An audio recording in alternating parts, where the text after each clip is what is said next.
ओम नमः शिवाय। श्री शिव महापुराण रुद्र संहिता 8वां अध्याय।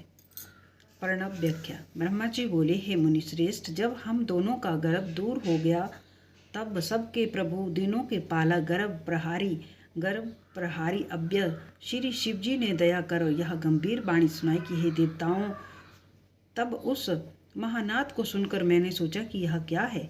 उसी समय देवों के आराध्या विष्णु जी ने उस लिंग के दक्षिण भाग में सनातन आद्य वर्ण आकार को और उसके उत्तर भाग में उकार को देखा। फिर मकार को मध्य में और अंत में ओम को देखा तो सभी सूर्य और चंद्रमंडल की भांति स्थित थे और जिसके आदि अंत और मध्य का कुछ भी पता न था, तथा सत्य आनंद और अमृत स्वरूप परम ब्रह्मा प्राण ही दृष्टिगोचर हो रहा था।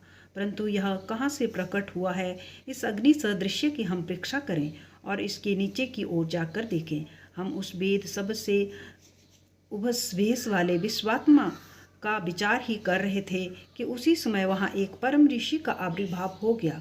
विष्णु जी ने उस ऋषि से पूछ समझ कर एक दूसरे ब्रह्मा शिव जी का ज्ञान प्राप्त किया, जो अचिंतनीय वाणी से अप्राप्य, मन का गम नहीं और केवल एक अक्षर ओंकार से ही जाना जा सकता है। वही एकाक्षर रूप सत्य परम कारण, सत्य आनंद, अमृत, परात्पर और परम ब्रह्मा है। उसी एक अक्षर आकार से भगवान बीज स्वरूप अंड से उत्पन्न ब्रह्मा जी हैं और उसी एक अक्षर उकार से हरि परम कारण है। फिर उसी मकार से नील लोहित महादेव जी हैं, परंतु सबका सृष्टिकर्ता आकार ही है।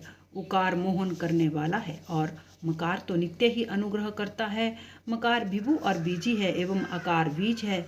ऐसे ही उकार रूप प्रधान पुरुष ईश्वर हरि योनि अर्थात कारण है और बीजी बीज और योनि यह नाद संज्ञा वाले महेश्वरी हैं। इन्हीं प्रभु बीजी के लिंग से आकार जो उकार रूप योनि में गिरकर चारों ओर बढ़ने लगा, उससे सोने का अभेद अर्थात लक्षण रहित एक अंड उत्पन्न हुआ, जो बहुत वर्षों तक जल में स्थित रहा है। 1000 वर्ष के बाद भगवान ने इसके 2 भाग किए।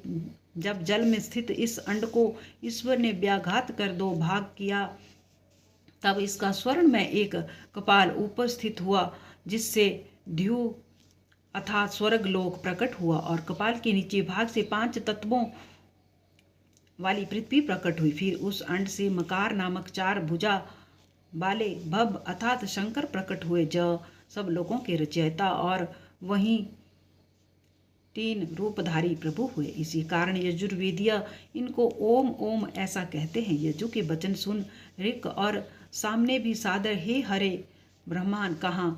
जब इस प्रकार इन देवेश को यथा योग्य जानकर सबने उत्पन्न मंत्रों से इन महोदय महेश्वर महादेव की स्तुति करना आरंभ किया और उसी समय से विश्व के पालक भगवान विष्णु मेरे साथ ही उस एक सुंदर रूप को देखने लगे कि जिसके 5 मुख 10 भुजा कपूर के समान और गौरवर्ण परम कांतिमान अनेक भूषणों से भूषित महान उदार महावीर्यवान और महापुरुषों के लक्षणों युक्त थे और जिन्हें देखकर हरि कृतार्थ हो गए।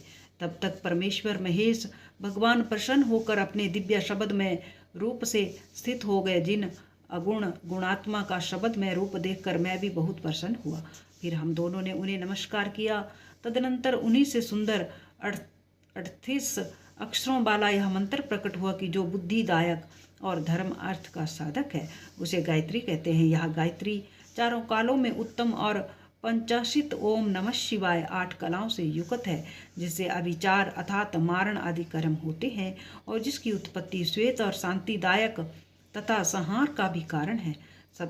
सब में अक्षरों की भिन्न भिन्न न्यूनादि क्रम संख्या होती है। इस श्रेष्ठ मंत्र के कुल 61 वर्ण है। फिर मृत्युंजय मंत्र है, जिसमें ओम जू सह अर्थात त्र्यंबकम यजामहे इत्यादि कहा जाता है। इसके साथ ही पंचाक्षर मंत्र है, जिसमें केवल नमः शिवाय मंत्र और क्षम्यो चिंतामणि मंत्र और दक्षिणामूर्ति मंत्र उत्पन्न हुआ। पश्चात शिव का महावाक्य तत्त्वमसि नामक मंत्र हुआ और इन 5 मंत्रों को विष्णु जी ने ग्रहण कर जपना आरंभ किया।